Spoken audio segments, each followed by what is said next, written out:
Hello eBay sellers, got funds stuck on your hold after a sale?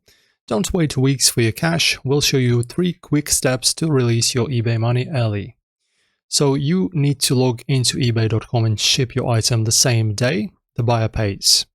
Use a tracked device like USPS or FedEx. Upload the tracking number in Seller Hub under Orders. Once it's delivered, funds typically release in 1 to 2 days for new sellers. After that, guys, check for registration holds in My eBay under Account Settings. Update your bank details, phone number, and address. If eBay asks for a TIN or proof of purchase for higher value items, submit it fast via the Payments tab. This clears holds instantly. After that, do you have an older eBay account? Use it. Visit eBay's Remove New Seller Holds page. Enter the user ID and contact info of an account within 90 days of sales history.